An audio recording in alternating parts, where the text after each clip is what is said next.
E aí, meu povo, vamos descobrir a história? Vamos comentando, vamos curtindo, vamos compartilhando, vamos espalhando descobrindo a história para todo mundo, que o assunto de hoje vai ser os estados nacionais e o absolutismo. Vamos falar um pouquinho sobre a natureza, a origem desses estados nacionais, esses estados absolutistas.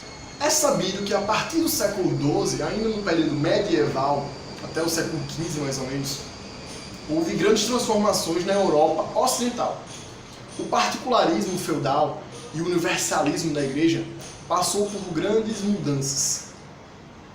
Com o século XVI, as reformas protestantes e o fortalecimento da classe burguesa, as grandes massas sociais, o povo, os trabalhadores, também estavam num período de tensionamento. Estava latente dentro da classe trabalhadora esse novo mundo que estava surgindo. E eles queriam participar desse novo mundo. Então houve muitas revoltas camponesas. E a nobreza estava se sentindo retraída.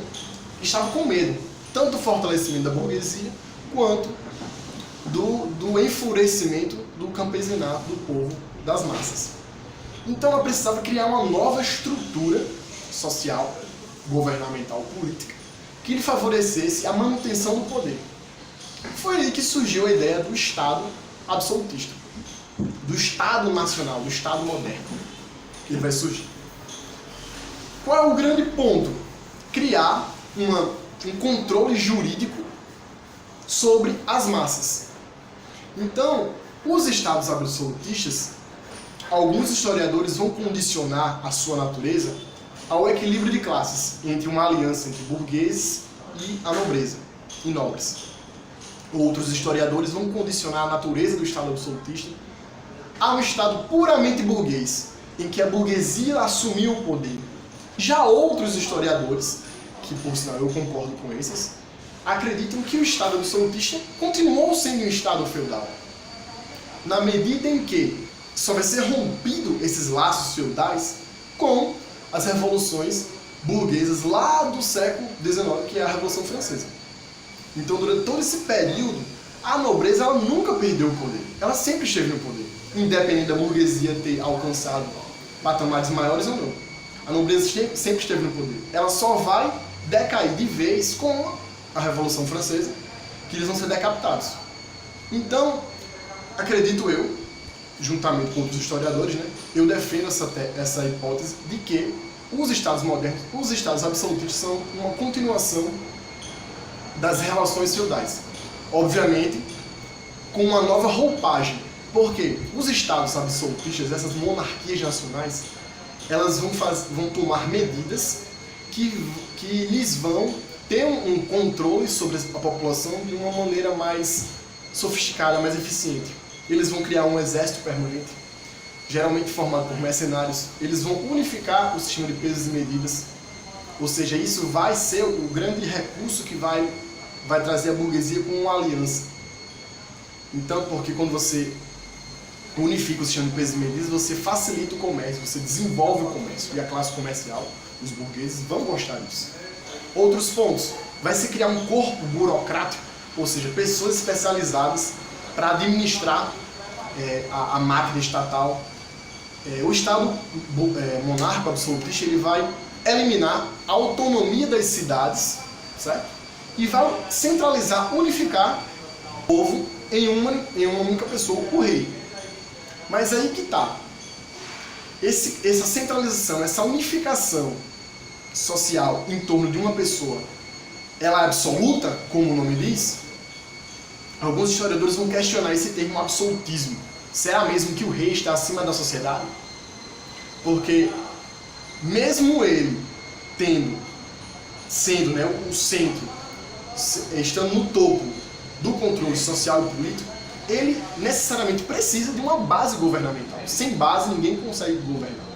Então a nobreza, o alto clero, uma parte da burguesia obviamente, estava sustentando essa forma de governo que se chama absolutismo. É preciso essa base de sustentação. Então, não vamos cair nesse conhecimento raso de que o Estado absolutista, o rei, ele estava acima de todos. Não. Existiam muitos enlaces, muitas redes de poder que davam sustentação ao rei.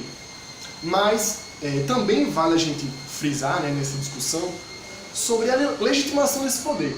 Como é que o rei legitimava, justificava ser o grande soberano? Existem duas teorias: a teoria do contrato social e a teoria do poder divino.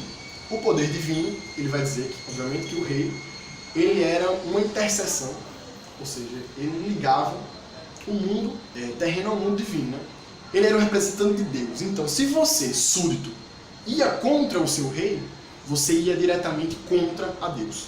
Então, existem também alguns casos que alguns historiadores vão comentar, que em algumas partes, em algumas regiões da Europa, os reis utilizaram-se dessa mística, desse direito divino, para influenciar no imaginário da população o famoso toque real. Quando as pessoas estavam doentes, aquele que era agraciado com o toque do rei se curaria. E as pessoas acreditavam nisso. Então, esse direito divino ele é muito forte dentro do estudo, né? Dentro da concepção do Estado moderno. Mas também vai surgir o contrato social, a teoria do contrato social. E o que é esse contrato social? Como esse contrato social vai legitimar a posição do rei? Bem, os governados, os súditos, eles se deixariam governar, ou seja, eles estariam submetidos à autoridade real, na medida em que essa autoridade lhes dessem uma sociedade pacífica e ordenada.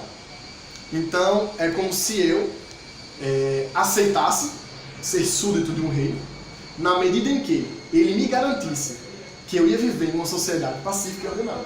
Essa é a base do contrato social. E todas essas questões, elas vão contornar, vão girar essa problemática do Estado absolutista, da formação dos Estados nacionais. Tem outros pontos? Tem, a gente pode falar sobre mercantilismo em outras aulas e outros aspectos da cultura também. Mas, basicamente, esses são os aspectos gerais. Espero que vocês tenham gostado, espero que tenha ajudado. Dá o feedback, comenta, compartilha, curte e vamos descobrir a história.